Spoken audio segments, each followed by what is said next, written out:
In our continuation of the study of charitable trusts, this lesson is going to talk about the nature of trusts which exist for the quote advancement of education, sometimes known as education trusts or advancement of education trusts.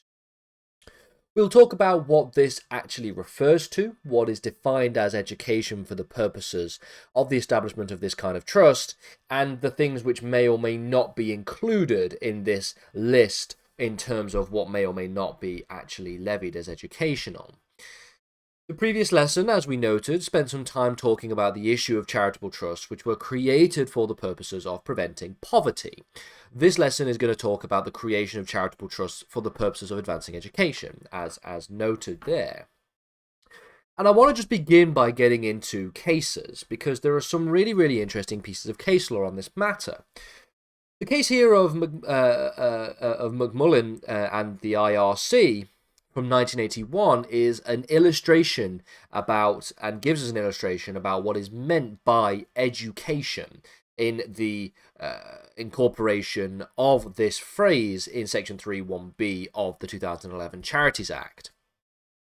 Fundamentally, in terms of the facts of this case, it was a case which involved a football association, which had set up a trust for the purposes of enabling and encouraging pupils to play association football or other games or other sports for the purposes of paying attention to physical education of students.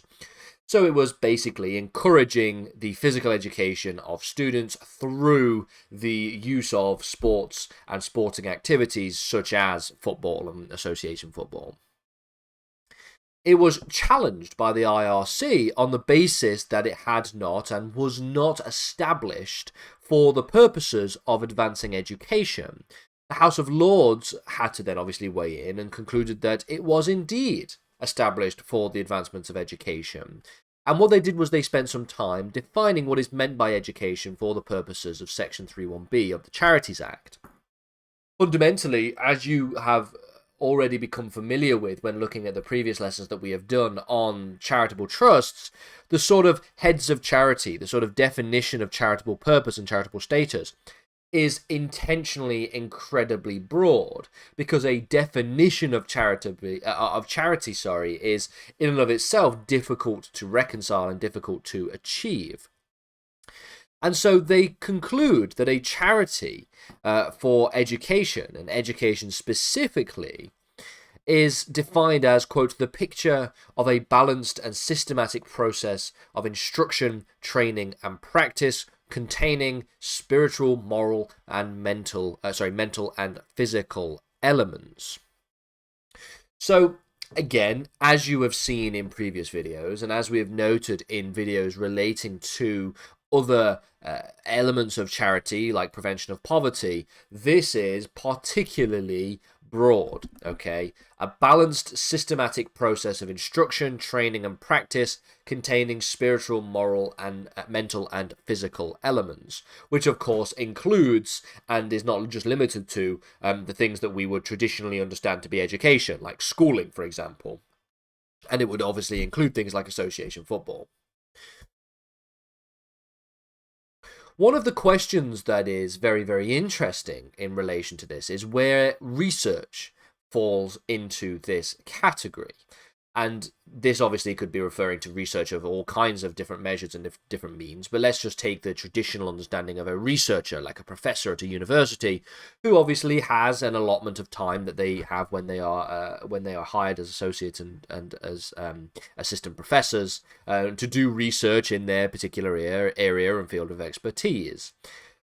Does this research count as education? The idea and the concept of research being a valid form of advancing education is something that is discussed in the case of Bestemans. It was also an unreported case that was cited in McGovern versus the Attorney General. So this is an unreported case that is cited in the case of McGovern versus the Attorney General from 1982. It was determined that in order for research, in order for something like university research or even private business research to be valid in terms of its advancement of education, it must be concerning a subject that is useful, it must result from the research. The result from the research, must be intended for a public purpose and for public dissemination, and it must be for a public benefit. Of course, the public benefit requirement is naturally the case for any charity, as you would probably imagine, but the other two are quite interesting. So if you were conducting research, if you were hired to do a research assistant job for a private business to ascertain information about a particular thing that would not be disseminated to the public, then it would surely fail in this determination. The question here about whether or not the subject is useful is obviously something that's quite controversial, because what counts as useful is a very, very subjective phrase. So on the one hand, we would obviously come to the conclusion that things like medicine and that biology and chemistry and physics, the sort of natural sciences, as well as just generally STEM-related subjects, are useful. We can obviously all come to a conclusion about the use of those. But what about a subject like economics? Well, generally speaking, this is considered to have a certain amount of use. But what about something like philosophy? Or what about history?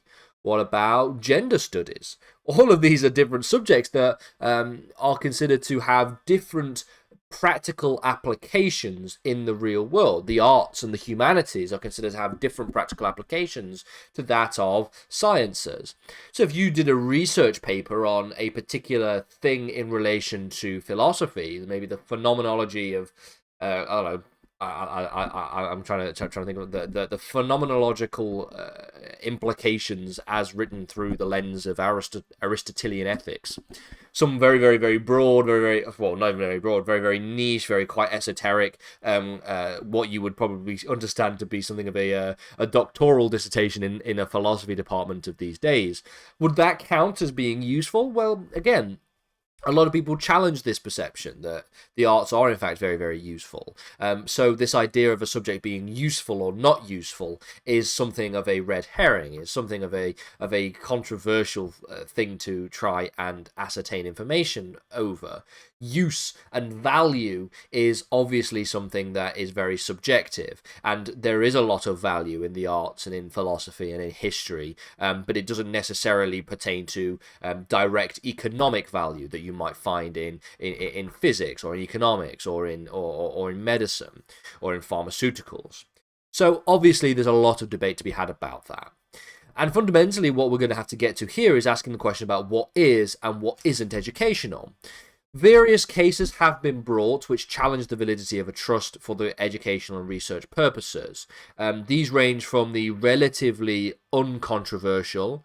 So, for example, the production of law reports was seen in the case of Incorporated Council for Law Reporting versus the Attorney General.